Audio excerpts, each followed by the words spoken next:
Bab 357. Melihat dunia. Bajingan seperti ini harusnya dicekik mati saat lahir. Masih dipelihara. Ya. Leluhur sendiri bisa dilupakan. Bila zaman dulu mereka adalah pengkhianat negara. Baik James maupun Amanda tidak bisa pergi bekerja. Pasti ada orang yang mencemooh. Sedih. Sangat menyedihkan. Setelah Cindy menerima berita itu, dia tertawa terbahak-bahak. Nathan, harimu telah tiba. Sekarang istrimu pun jatuh. Aku ingin melihat bagaimana kamu bangkit lagi. Cindy mencibir. Bahkan August Kinsman merasa sangat senang saat mengetahuinya. Awalnya, orang kecil sekelas Nathan tidak menarik perhatian August Kinsman. Tapi provokasi berulang darinya membuat August Kinsman sangat marah. Beri keluarga Andersen sedikit hadiah. Katakan yang mereka lakukan sangat bagus. August Kinsman tertawa. Sangat menyenangkan mendapat berita bahagia ini. Besok, aku akan berpartisipasi dalam upacara Panglima tertinggi. Dan sekarang aku sangat senang mendengar berita tentang Nathan. Sekarang, semuanya persiapkan dengan baik untuk upacara besok. Malam ini orang-orang kalangan atas sepertinya tidak bisa tidur nyenyak. Di sebuah villa mewah, Louis Cobb dan Jason Head diundang oleh Bobby Lange dan pemimpin lain dari 4 raksasa kamar dagang Anhemia. Louis, Jason, harus membantu kita besok. Bobby Lange memohon. Apa yang bisa aku bantu? Jason Head terlihat sedikit ragu. Besok tolong atur agar kami bisa bertemu secara pribadi dengan Dewa Perang Kunlun dan Hugo. Jangan membiarkan August Kinsman bertemu mereka. Masalah ini kuserahkan pada Anda. Sekarang kamar dagang Anhemia sedang dalam krisis. Wajah mereka sangat jelek. Oke. Masalah ini akan kami tangani. Selain itu, aku akan meminta Irfan untuk menyusun kebijakan baru untuk kamar dagang Anhemia. Louis Cobb berkata dengan tenang. Itu sangat bagus. Bobby Lange sangat bersemangat. Nasib mereka bergantung pada Louis Cobb dan Jason Head. Hehe. Ketika saatnya tiba, Jordan Group dan keluarga Kinsman akan kita injak di bawah kaki kita. Mereka tidak sabar membayangkan hari esok. Keesokan harinya, lokasi upacara pasukan zona perang Anhemia sudah siap dan upacara pelantikan Panglima akan dimulai tepat waktu pada pukul 9. Xavier, yang bertanggung jawab atas kelangsungan upacara, sedang sibuk.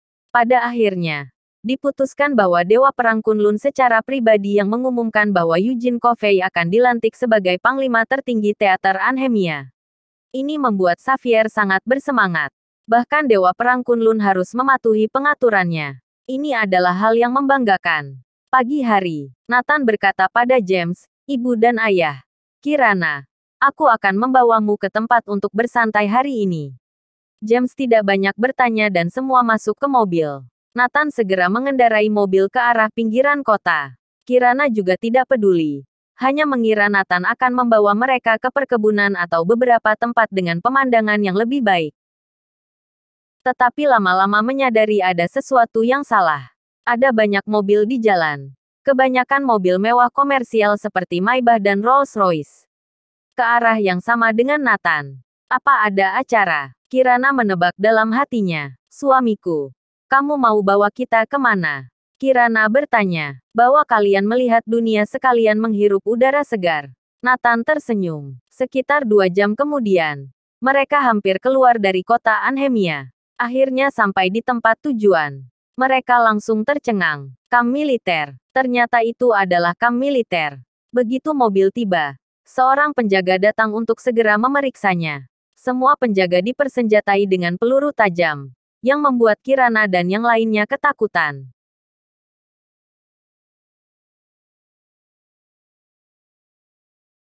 Bab 358.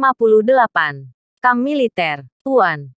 Karena Anda bukan kendaraan zona perang, silakan parkir di sebelah kiri dan masuk dengan berjalan kaki.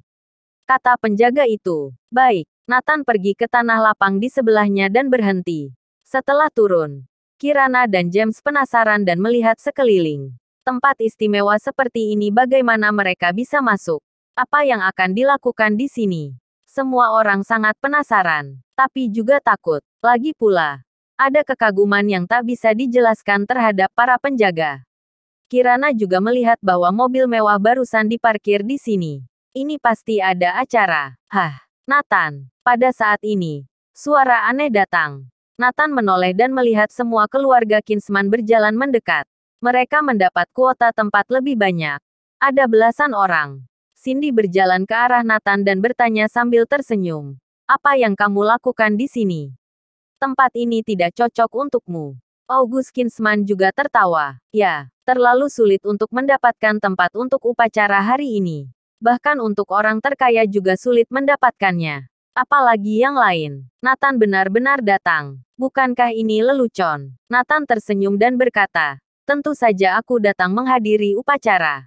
Hahaha. Mendengar ini, August Kinsman dan yang lainnya semua tertawa. Memang benar masyarakat umum boleh mengikuti upacara ini. Tetapi yang setingkat August Kinsman dan Bobby Lange dari kamar dagang Anhemia. Keluarga Garrett dengan nilai aset 50 triliun saja hanya memiliki sedikit harapan. Tapi siapa pula Nathan itu? Dari mana mendapatkan tempat ini? Selain dia tidak punya apa-apa, sekarang telah diusir dari rumah oleh keluarga Andersen. Oh, Tuan Kinsman sedang gembira. Apa yang kamu tertawakan? Seiring dengan suara itu, para pemimpin tertinggi kamar dagang Anhemia muncul bersama. August Kinsman tersenyum, Bobby. Apakah kamu kenal Nathan? Bobby Lange tertegun sejenak dan berkata sambil tersenyum. Tentu saja aku tahu. Terutama Benhat yang di belakang menatap tajam pada Nathan. Menurutnya, Nathan sangat beruntung. Jelas-jelas hampir dibunuh Negus. Ternyata Tuan Teddy memerintahkan untuk tidak mempermasalahkannya. Akibatnya, ke-30 pembunuh bayarannya lenyap. Dia berpikir bahwa Negus telah membawanya kembali ke South Mantis. Nathan juga datang menghadiri upacara. August Kinsman mengucapkan satu kalimat membuat Bobby Lange semua tertawa. Dari mana dia mendapatkan hak untuk berpartisipasi? Bobby Lange mendengus dingin dan pergi.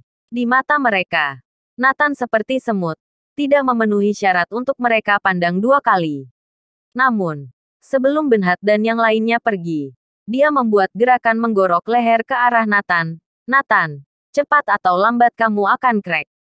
Orang-orang itu pergi. Fui, James dan yang lainnya terengah-engah.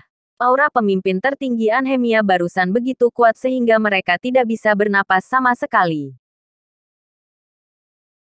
Mereka lebih tidak menyangka Nathan telah menyinggung semua petinggi ini. Tampaknya mereka memiliki kebencian yang mendalam dengan Nathan. Kenapa dia begitu bisa membuat masalah? Harus kukatakan, kamu benar-benar mampu.